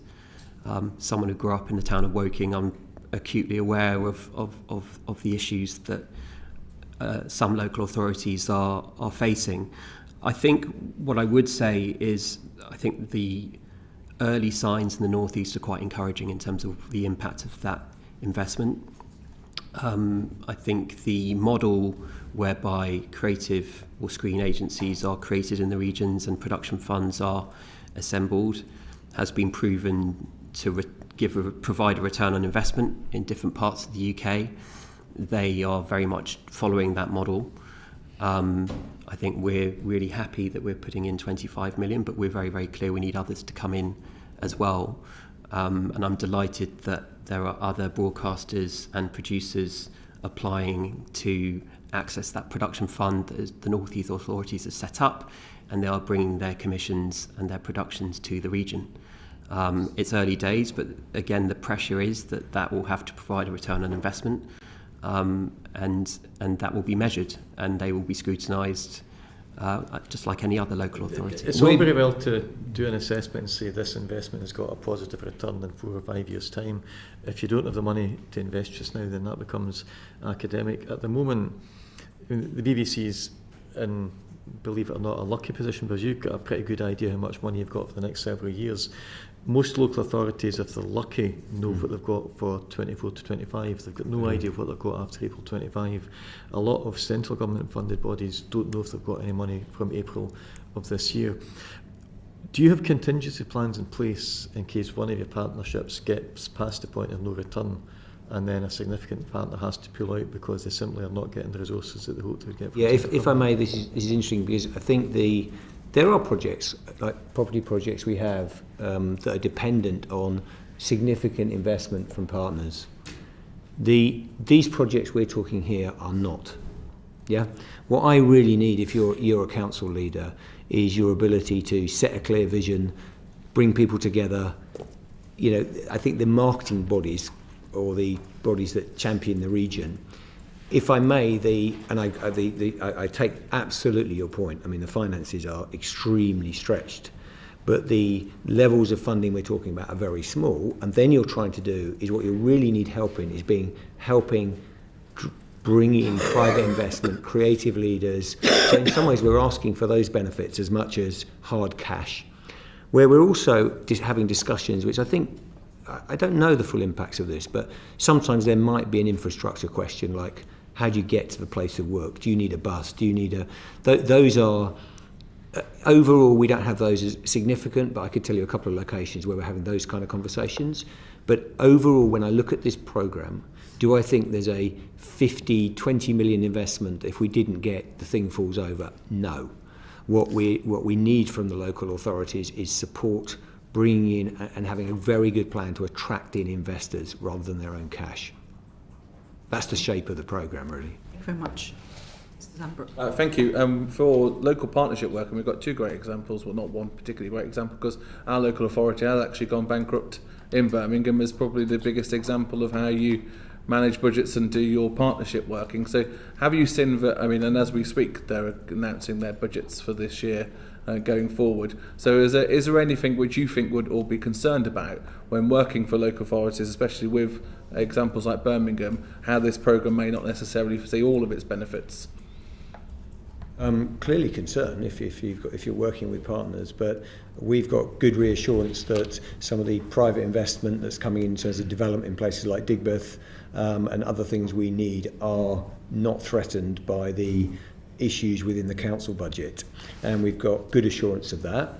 And as I said in the previous answer, we can go about our business with that support. And of course, we've got both conversations, the regional conversation as well as the city conversation. Yeah. So I do think there remain healthy questions about infrastructure and making sure that, I suppose, one of the concerns is just we're much more effective if the whole region is lifted, and you want to make sure you've got enough, you've hit critical mass on that.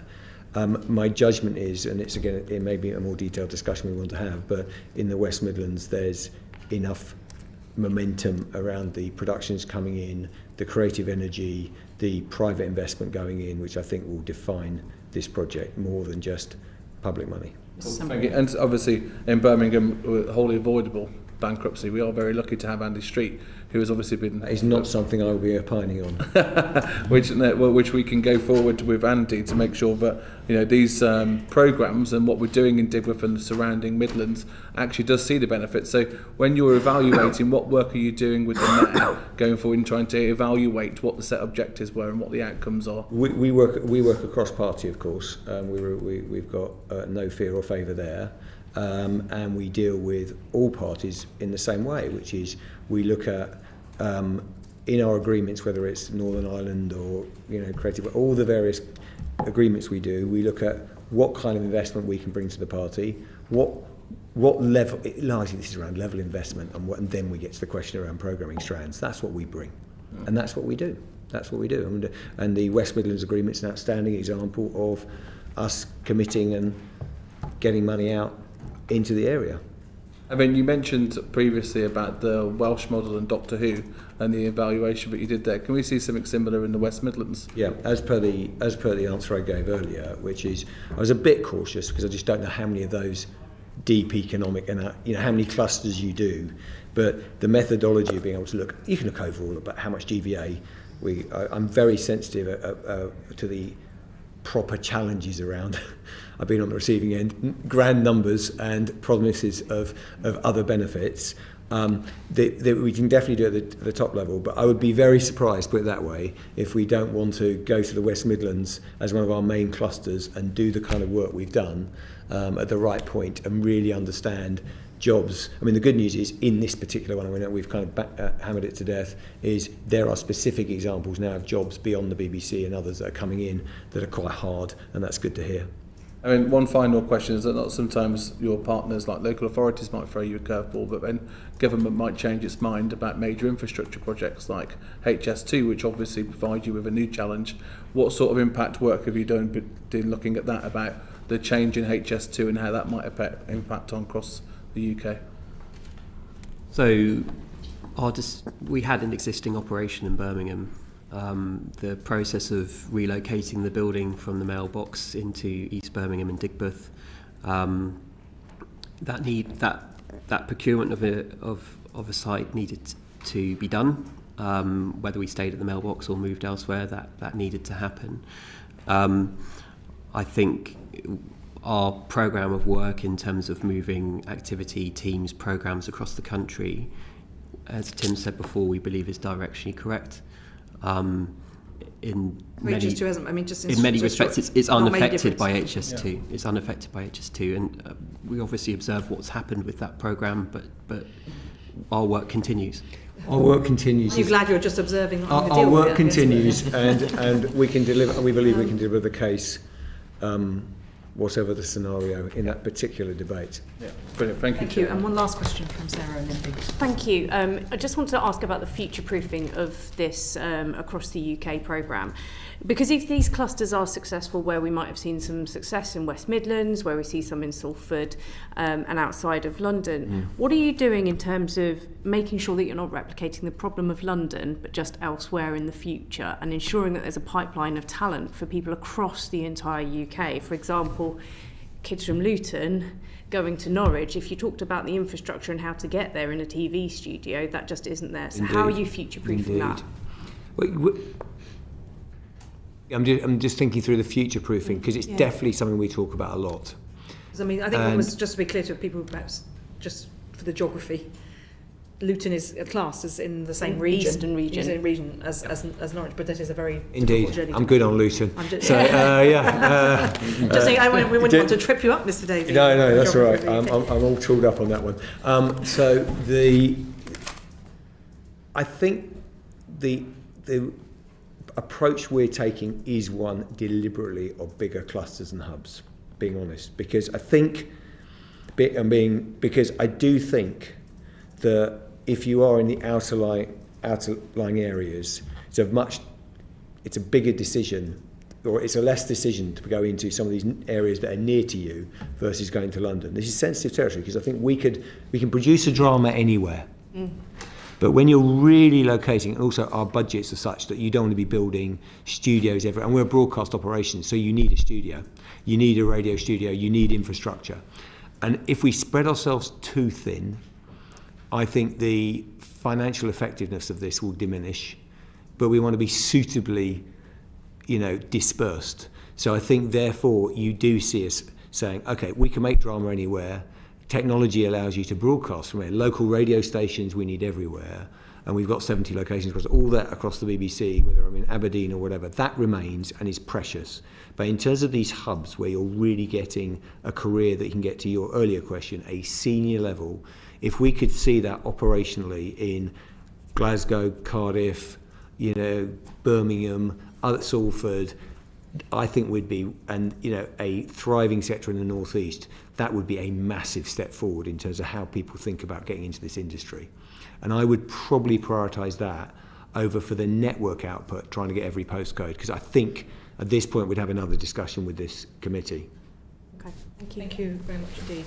Thank you all to our witnesses for your time. The transcript of this session will be available on the website uncorrected in the next couple of days, and we'll be producing a report likely to be after the Easter recess, but we'll keep you posted. Thank you very much indeed. Thank you very much. Order. Thank you. Order.